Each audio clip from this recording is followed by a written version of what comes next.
Hello friends, आज हम लोग इलेक्ट्रिसिटी का सेकंड लेक्चर देखेंगे, जिसमें मैं आज उसके आगे बताऊंगा जो लास्ट क्लास में जहाँ ख़त्म किए थे। पर उसको स्टार्ट करने से पहले कल हम लोग पढ़े थे चार्ज। हम लोग देखे थे कि जब सेम पोलैरिटी का चार्ज, जैसे अगर कोई दो पॉजिटिव चार्ज है उनको पास में लाए तो वो क्या कर रहे थे, एक दूसरे को अपोज कर रहे थे। वो एक दूसरे को क्या कर रहे थे, अपोज कर रहे थे। और जब अपोजिट पोलैरिटी के चार्ज को पास लाए तो वो एक दूसरे को क्या कर रहे थे, अट्रैक्ट कर रहे थे। तो हम लोग देखे थे कि like charges repel each other and opposite charges और unlike charges attract each other. So हम लोग किसी के दूर कब होते हैं, रिपल्सन कब होता है, जब एक दूसरे को धक्का देते हैं, अपने से दूर। मतलब एक तरीके का पुश लगा रहे हैं, पुश एक तरीके का क्या है, फोर्स है। और हम किसी चीज को अपने तरफ खींचते कब है, खींच कब पाते हैं, जब हम लोग उस पर कोई पुल फोर्स लगाते हैं। मतलब पुल फोर्स लगाते हैं, खींचते हैं, उसको अपनी तरफ खींचते हैं। सो पुश और pull, it is a kind of force. We all know that it is a kind of force. So दो चार्ज जो रिपल्सिव और अट्रैक्टिव फोर्स एक दूसरे पे लगा रहा है, ये रिपल्सन और अट्रैक्शन क्यों है, किसी फोर्स के कारण। सो उसी फोर्स का स्ट्रेंथ क्या है, वो फोर्स कितना है जिससे कोई दो फोर्स एक दूसरे को अपोज कर रहा है या फिर अट्रैक्ट कर रहा है, उसी के बीच में रिलेशन दिए थे। एक साइंटिस्ट हैं कुलम्ब्स, जिनके नाम पर ये लॉ पड़ा, कुलम्ब्स लॉ। सो हमारा आज का डिस्कशन यहीं से शुरू होता है, what is Coulomb's law. So Coulomb's law क्या देता है, it gives the relation between what, it tells us about the force. Which kind of force? The force that the two charges exert on each other, either attractive or repulsive. This attraction or repulsion depends on what, the polarity of the charges. If the two charges are of same polarity, then which kind of force it exert? It exert repulsive force. And if these two charges are of opposite polarity, then which type of force act between these two charges? These two charges experience an attractive force. So this is what the Coulomb's law states.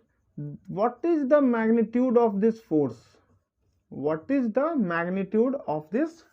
This is what Coulomb's law states. So let's see what Coulomb's law states. Coulomb's law states that suppose 2-point charges, Q1 and Q2, and it is separated by a distance r, okay, it is separated by a distance r. Okay, let's see now. If these two charges are of same polarity, then which kind of force act on it? Repulsive force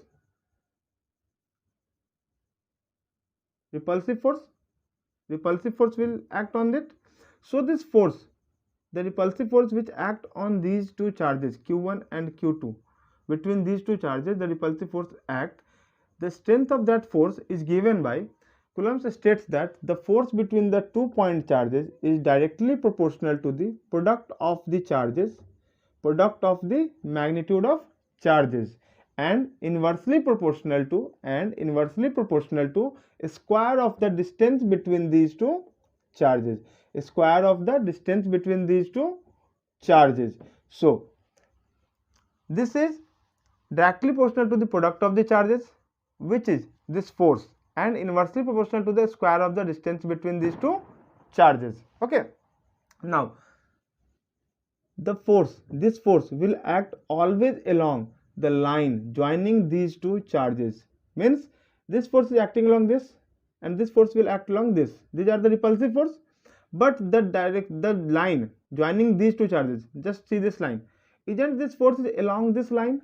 इस line में नहीं है ये force इधर जा रहा है भले ही, पर इस लाइन में है, और ये फोर्स इधर जा रहा है, ये भी इस लाइन में.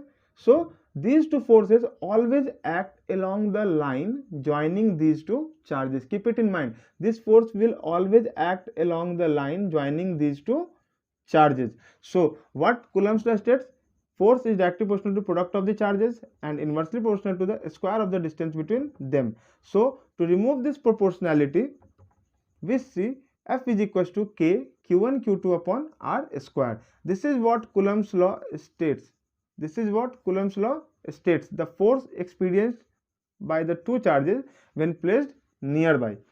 ओके अब ये फोर्स अट्रैक्टिव होगा जब ये दोनों अपोजिट पोलैरिटी के होंगे, ये फोर्स रिपल्सिव होगा अगर ये दोनों चार्ज अपोजिट पोलैरिटी के सेम पोलैरिटी के होंगे, सॉरी, ये फोर्स रिपल्सिव होगा जब ये दोनों चार्ज सेम पोलैरिटी के होंगे। Okay, so magnitude of charges F equals to K Q1 Q2 upon R square. हम लोग जानते हैं ऐसा यूनिट ऑफ फोर्स क्या होता है, ऐसा यूनिट ऑफ फोर्स क्या होता है, न्यूटन। सो इसका भी न्यूटन ही होगा। अब यहाँ पर K है, K क्या है, K is a proportionality constant. What it is? It is a proportionality constant. K is a proportionality constant which has a value equals to 9 into 10 to the power 9 Newton meter square per Coulomb square. 9 into 10 to the power 9 Newton meter square per Coulomb square. This is what the proportionality constant value is. What is this proportionality constant? This K is equals to 1 upon 4 pi epsilon naught. This epsilon naught is the permittivity of air in free space.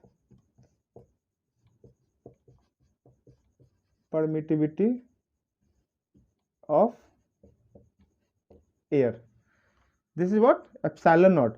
It is studied at it is pronounced at epsilon naught. What it is? It is permittivity of air. यहाँ पर सिर्फ ये जानिए ये क्या है, इन दो charges के बीच में जो स्पेस है, अभी यहाँ पर क्या है, एयर है, तो एप्सिलॉन नॉट रिप्रेजेंट कर रहा है एयर के परमिटिविटी को। अब यहाँ पर अगर हम कोई चीज लगा दें, जैसे पेपर रख दें, वाटर रख दें, इन दो चार्ज के बीच में, इन पर फोर्स तो लगेगा, पर इस मीडियम, जो ये मीडियम इन दोनों के बीच में आएगा, वो इसके फोर्स के स्ट्रेंथ को इफेक्ट करेगा, उससे उसके फोर्स पर असर पड़ेगा। अभी एयर है तो जितना फोर्स लगा रहा है उससे कम फोर्स लगेगा जब कोई और मीडियम यहाँ पे हम इंट्रोड्यूस कर दे, तो जैसे वाटर रख दें, कोई मेटल रख दें, कोई पेपर सेट रख दें, तो इससे क्या होगा, इनके बीच जो फोर्स का स्ट्रेंथ होगा वो घट जाएगा। सो मीडियम जो है इनके फोर्स के स्ट्रेंथ को क्या करता है, अफेक्ट करता है। तो हम लोग देखते हैं what are the factors which are affecting the force between the two charges. तो first factors are factors affecting the force. First क्या हो जाएगा, strength of charge, strength of the charge, these two charges, that is we used strength of the charge. Second one, distance between these two charge, distance between these charges. And what is the third that affect this strength of force? The medium. Third one is the medium between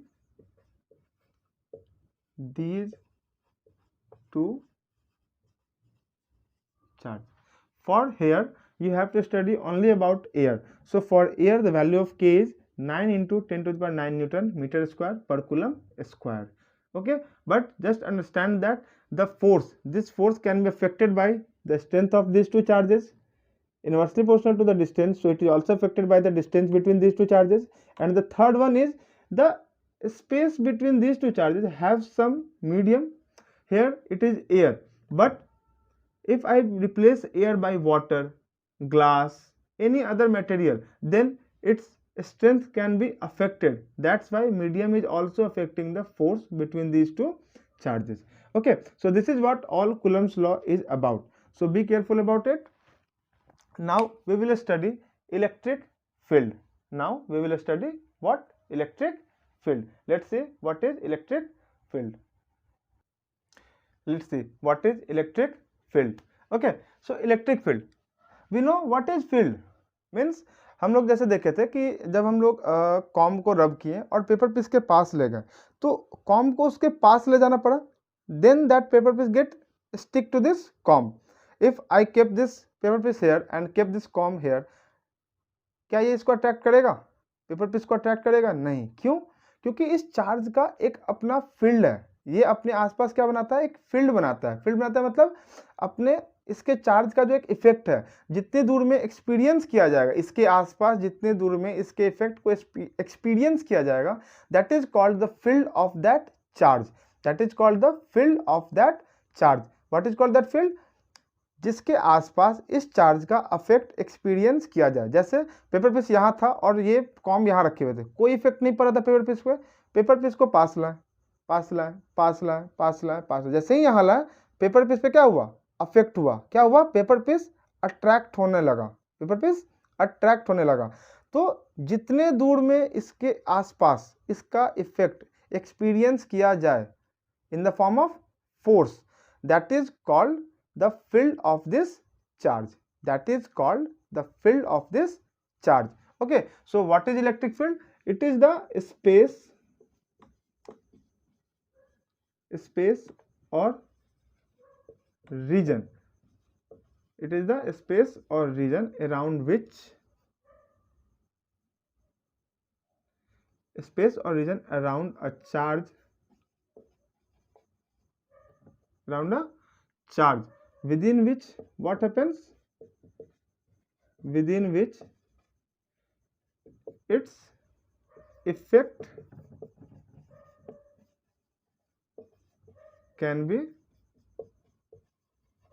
experienced. Okay, it is a space or region around a charge within which its effect can be experienced. By whom? By another body. By another body. Body can be charged or uncharged. Okay, so this is what the electric field is. Same now after electric field, this electric field gives the next topic, that is electric field strength. Electric field strength or electric field intensity. What is electric field strength or electric field intensity? Okay, so now we see what is electric field strength. We have seen already that the space or region around a charge where its effect can be experienced by another body, that is called its electric field. What is that effect that other body can experience? That is called its strength. Means at what distance from this charge its effect can be experienced, that is called its field strength. मतलब इसको ऐसे समझिए, जैसे कि मान लीजिए कि आप एक बॉल को थ्रो किए, तो आपकी एक स्ट्रेंथ है, आपकी एक रेंज है जहां तक आप इस बॉल को फेंक सकते हैं। क्या उससे दूर आप फेंक सकते हैं? जैसे मान लीजिए एक आदमी जो है आपके स्ट्रेंथ के अंदर दौड़ रहा है, ठीक है, और आपको उसको बोला गया है कि आपको थ्रो करके मारना है, तो ही आप उसको मार सकते हैं, हिट कर सकते हैं। क्यों? क्योंकि वो आपके स्ट्रेंथ में है, उतनी दूर आप बॉल को फेंक सकते हैं यहाँ से। पर अगर वो मान लीजिए यहाँ पर आप हैं और वो आपसे 1 किलोमीटर दूर खड़ा है, क्या वो आपका स्ट्रेंथ है? क्या आप हाथ से उतनी दूर तक बॉल को फेंक सकते हैं? क्या उसको अफेक्ट कर सकते हैं? नहीं कर सकते। In the same way charge का अपना स्ट्रेंथ होता है। सपोज अगर ये एक चार्ज है, Q, ठीक है, इसका स्ट्रेंथ मान लीजिए कि यहाँ तक है, मान लीजिए इसका स्ट्रेंथ कहाँ तक है? इस पॉइंट तक है, पॉइंट ए तक है, और हम किसी चार्ज बॉडी को या अनचार्ज बॉडी को यहाँ रख दिए। सपोज किसी चार्ज Q को, जिसका वैल्यू 1 कूलम है, यूनिट चार्ज माने, क्या माने? यूनिट चार्ज माने, उसको हम इस पॉइंट पर रखें, पॉइंट बी पर रखें। क्या इस पर कोई इफेक्ट होगा इस चार्ज का? नहीं होगा। क्यों? क्योंकि इसका स्ट्रेंथ ही ए तक है। इस पे इफेक्ट कब होगा? जैसे जैसे इस चार्ज को हम इस पॉइंट पे लाएंगे, जैसे ही इस पॉइंट पे लाएंगे, इस चार्ज पर एक इफेक्ट एक्सपीरियंस होगा, in the form of force, due to this charge, this charge experience the force when placed at A. When it is bring at A, then this charge experience a force due to this charge capital Q. This is called the electric field strength or electric field intensity of that charge. So इस Q का electric field strength क्या है? A तक. कहाँ तक? A तक. So this is called the point where its effect can be experienced. The maximum distance from where its effect can be experienced is A. Okay. So electric field strength क्या हुआ? अगर electric field strength को define करना है तो क्या कहेंगे? इसका डेफिनेशन ये होगा, the force experienced by a unit positive charge when placed at a point where its effect can be experienced. किसका इफेक्ट? इस चार्ज का. कहाँ पर? जैसे ही यूनिट पॉजिटिव चार्ज को उस पॉइंट पे रखेंगे जहां पर इस चार्ज का इफेक्ट एक्सपीरियंस होगा, that is called the electric field strength of this charge.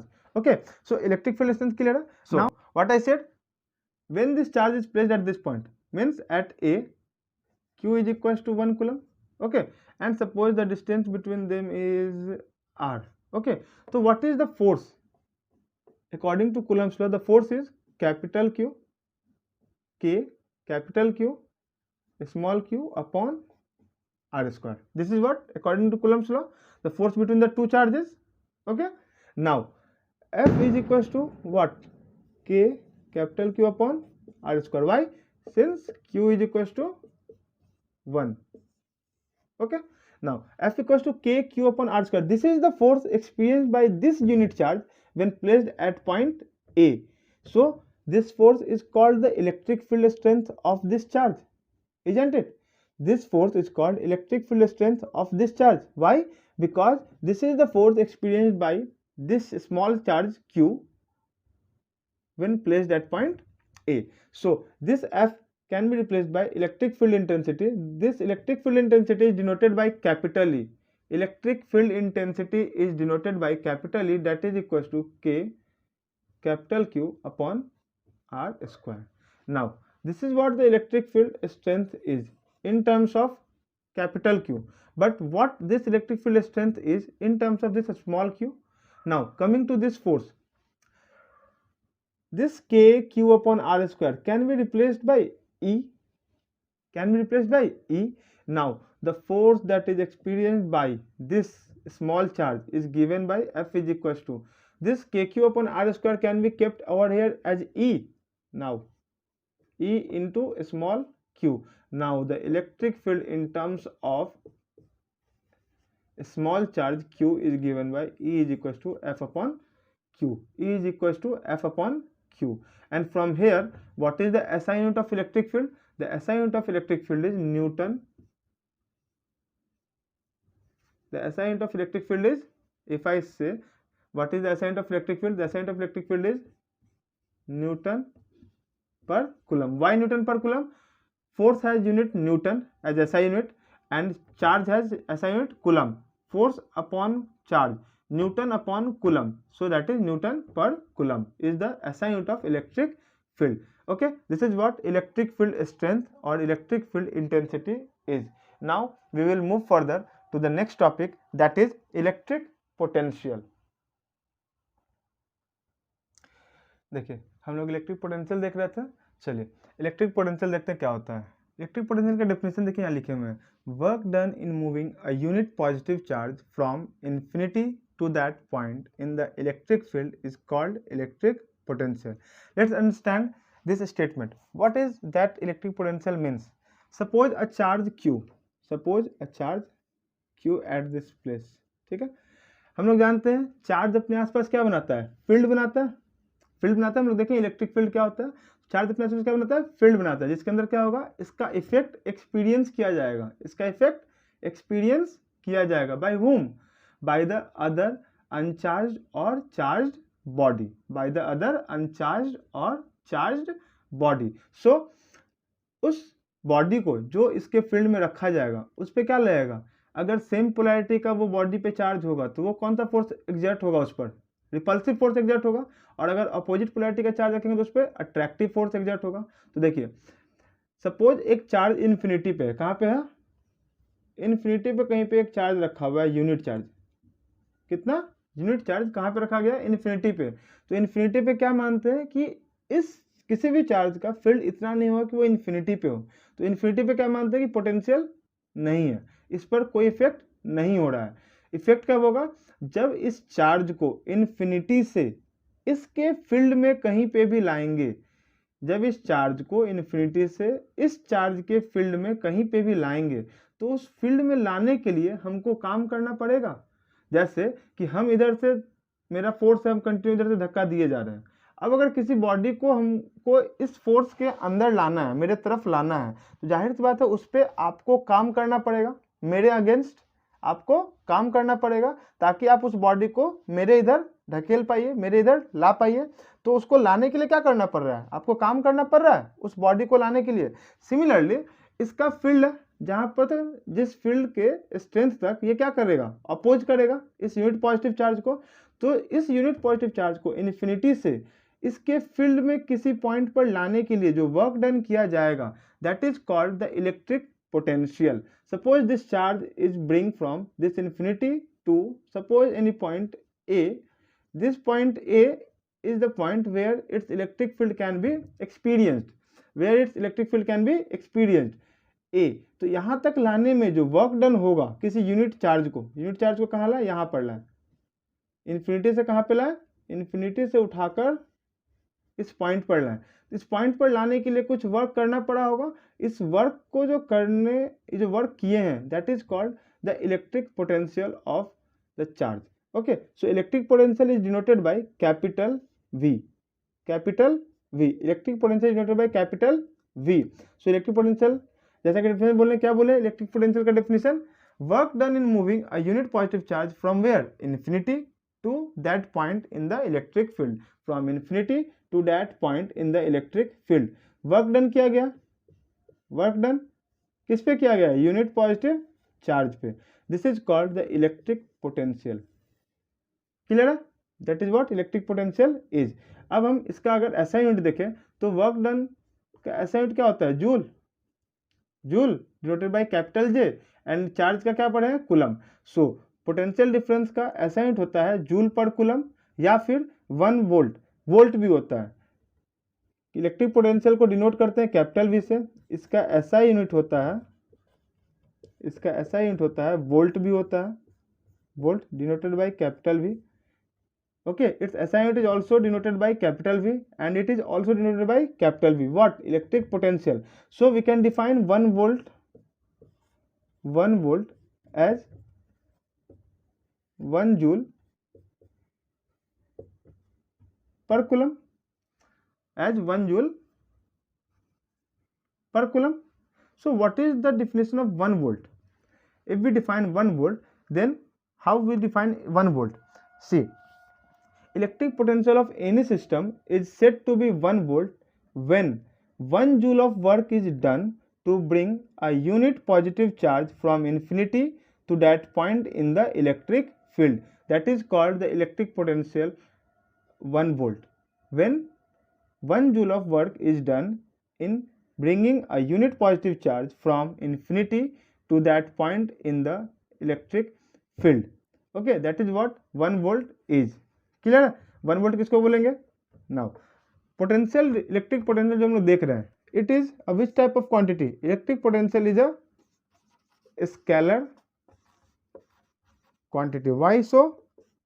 Electric potential is scalar quantity because it has only magnitude, no direction. Okay, so it is clear now what is electric potential. Work done in bringing a unit charge from infinity to the point in the electric field, in the electric field of this charge is called the electric potential. Okay, so it is given by work done on the charge. Which charge? This charge, from bringing from where? Infinity to this point in the electric field. So SI unit of this electric potential is volt, denoted by capital V, and this 1 volt is also equals to 1 joule per coulomb. Why so?